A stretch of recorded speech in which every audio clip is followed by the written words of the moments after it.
Hello, and on today's episode of Taylor Talks Comics, we are going to be talking about V for Vendetta, the absolute version.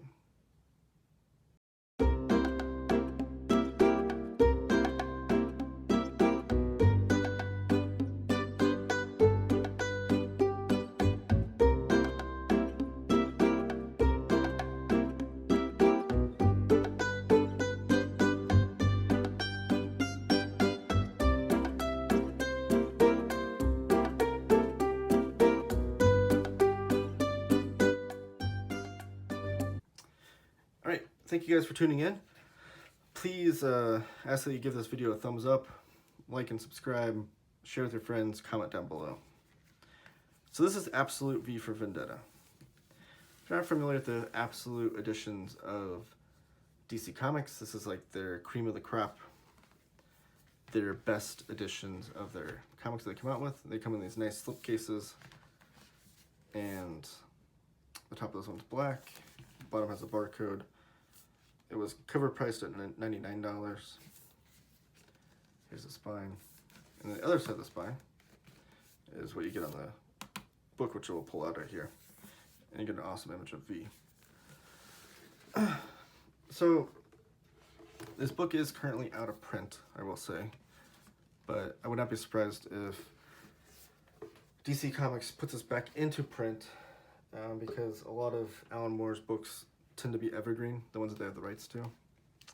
And this is also available in a number of other editions. There's a deluxe edition out. Trade paperbacks have been floating around forever. But I wanted to highlight the Absolute edition and show some of the flaws with the build of the book, but also the beauty of how the presentation that they've put together here. So this is the book outside of the dust jacket, and you can't really tell. But so this is like high gloss on the dust jacket there until you get to this imagery. It gets a little bit of a flatness there, and there's like this texture design on the rose. And the same thing for this. There's like the high gloss of the black mixed with this flatter kind of a matte feel and the texture there. And then the spine, like I showed you already. Now most Absolute editions come with a dust jacket. Some don't. I really don't understand why they do, because you have a slipcase, and I think that should suffice as far as protecting the book. However, with this particular edition, I do love it because, like I said, the image is awesome of V with his head in his hand, and then the rose, which is obviously a symbolic imagery from the comic book. Slide that over there. And then you get a different look on the actual cover of the book. So this is like a leather bound, I mean it's probably fake leather, but it feels like leather, and it's like matte, it's kind of sticky in a good way, not like a bad way, but it's like very different than any other edition of books from DC. It's not that cheap cardboard they put on some of their omnibuses. And you get the V mask, or the Guy Fawkes mask there. And then on the spine you get just this stark red lettering, Alan Moore, David Lloyd, and the Vertigo logo, and then nothing on the back.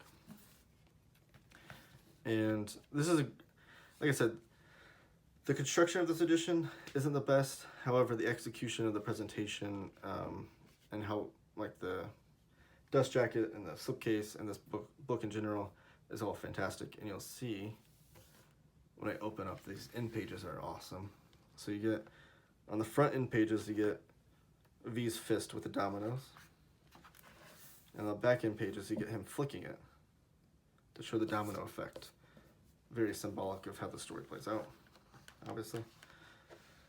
So that's another great addition to the presentation of this. And then you have the Old Bailey exploding as V is looking on, with some credits. And then the table of contents. So V for Vendetta, I guess I should talk, hold on. So see, these introductions are written, David Lloyd wrote this introduction in 1990. It ran the first trade paperback collection of V for Vendetta. And this introduction was written by Alan Moore. And this originally ran in DC Comics V for Vendetta #1, which was released in 1988. However, originally, V for Vendetta ran in Warrior magazine with a number of strips taking place there. It ran 10 issues when DC Comics released it. However, it took to take place in the anthology magazine, Warrior magazine. So if you're not familiar with V for Vendetta, or if you've only watched the movie, which, in my opinion, for the record, I think the movie is fantastic. Very much, I shouldn't say very much different. There are a lot of differences from the comic book and the movie. Alan Moore has gone on record saying he read the script for the movie and he hated it, which is apropos for Alan Moore and how he feels about his film adaptations of his comics. But the story of V for Vendetta is of this mysterious character V, who was a victim of some internment camps, and he then came out on a quest for vengeance. Again, there's lots of alliteration and uses of the word V. Each chapter begins with a V letter, or V word. Tries to get vengeance on the whole fascist government that has taken over London, because this takes place in a futuristic London. Let's see if I can get the actual year for you. 1997. So this came out in the 80s, but this takes place in the late 90s.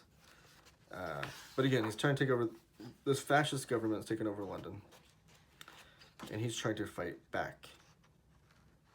And the great thing about this collection in general is that it breaks down each chapter. So let's just run through a whole issue here, so I can show you. Okay, so this is issue number 1. Here's the cover. I had like these wraparound covers, which is great. I do want to own V for Vendetta in single issues. It's really not that expensive on eBay. I think for like $100, you probably get the whole run. It's kind of cool. But they remain in chapters within Warrior magazine. They weren't the full issue. So when DC printed them, they put all the chapters together and released them in full issues of like 24 to 32 pages, your typical standard single issue comic book. But they still keep the chapter breaks in here.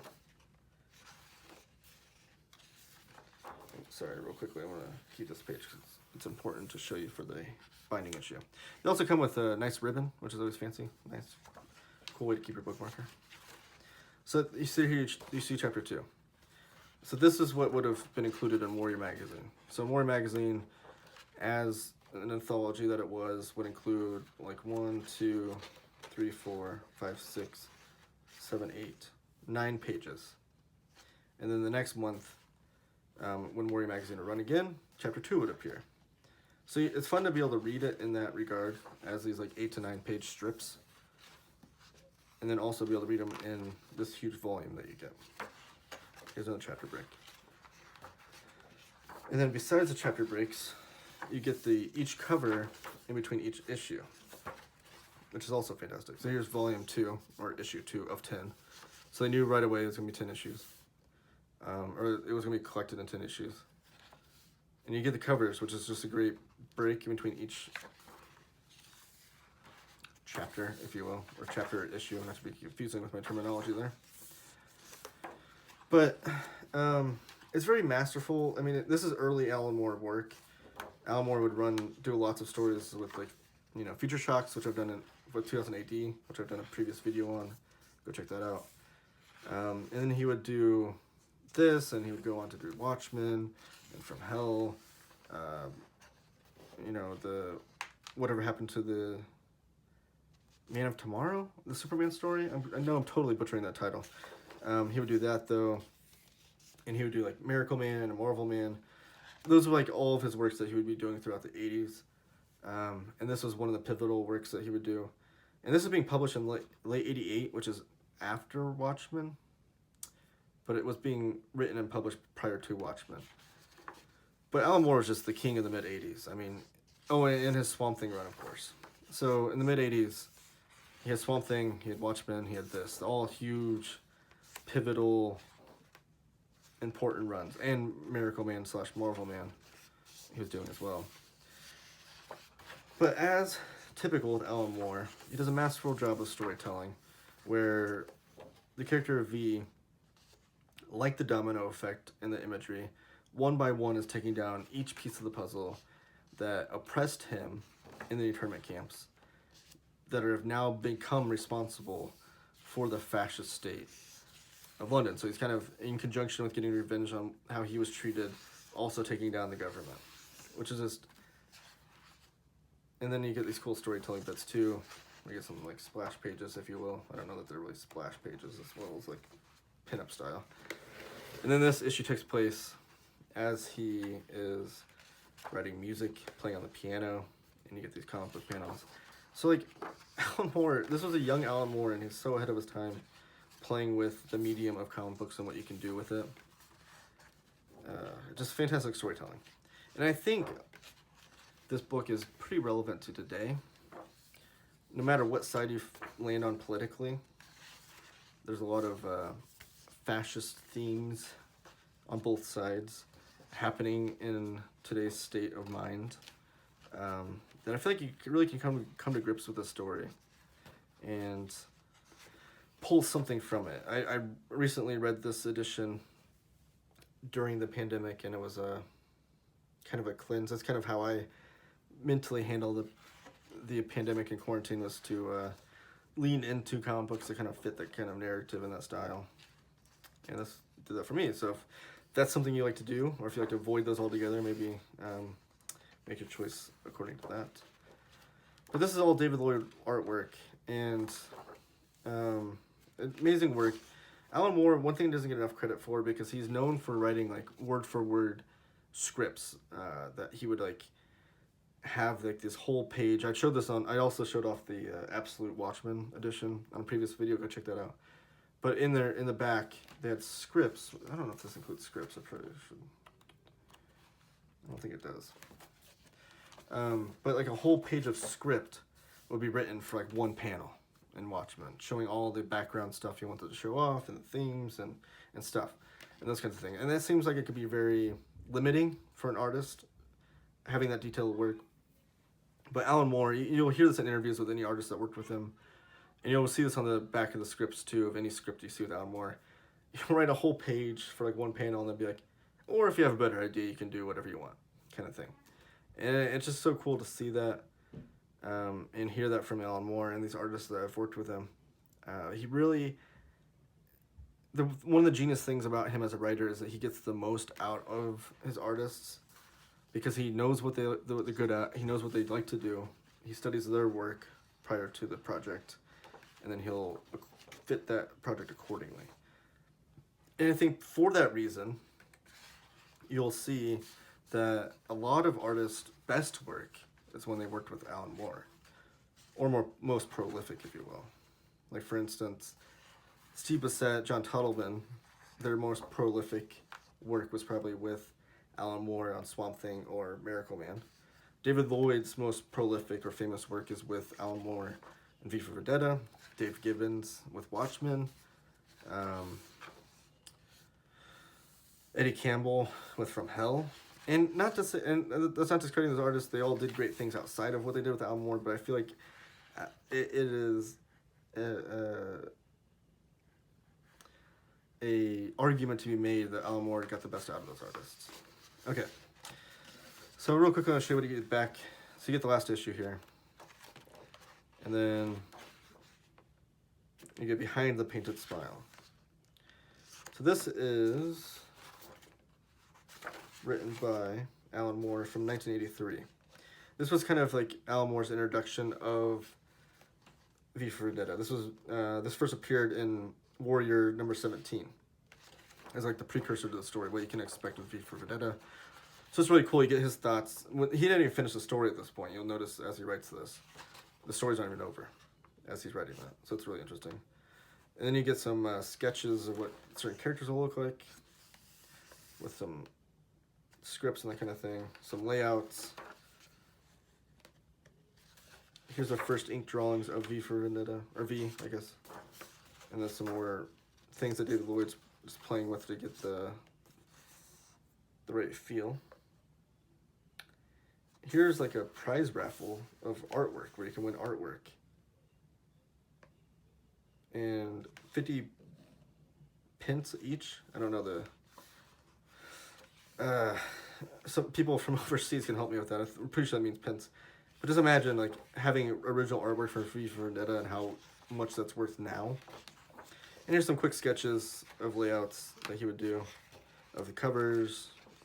So you get a lot of, the back matter is basically full of like David Lloyd stuff, which is great.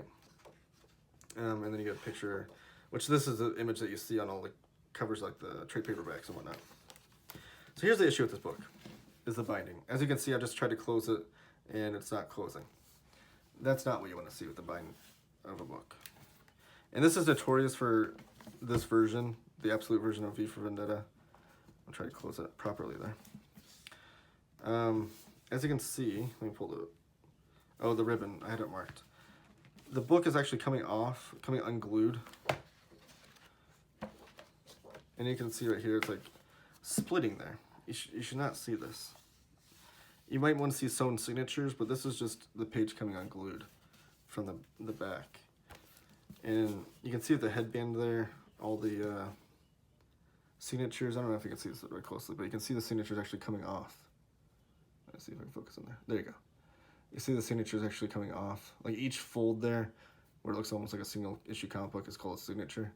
And you can see them like coming off of the, what do you call that? The spine, the glued spine.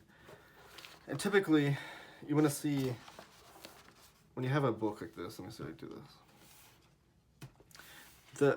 Here's the headband, and the eye that you see right there from the spine in between there, you should see that. That's normal. That's telling you that the book is going to lay flat because it's coming up off of that back. But you can see that the book is completely unglued from the back there.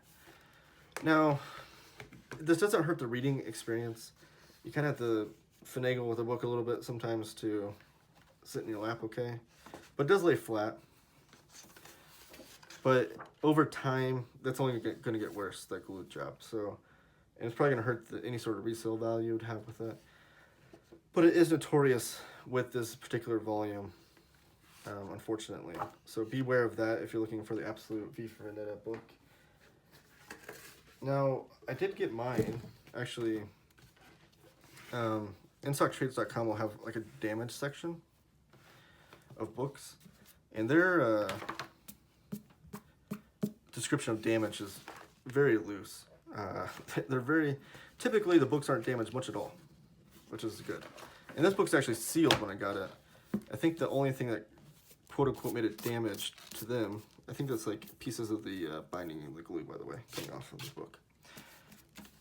Was there a couple dings on the slipcase? Other than that, it was untouched. However, the book, the damage was internal, and you couldn't really tell that. Usually, in stock trades damaged books, I think, have been returned, or returns that people have made.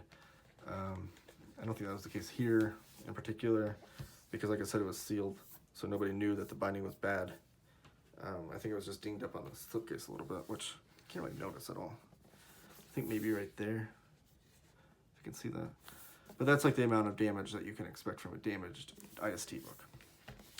Otherwise, I would implore people to buy from that section. So I got this for like 30 bucks, I think, last year. Again, quote-unquote damaged. Which I think is a fair price, given that the binding is so terrible. They do have the deluxe edition, which is oversized.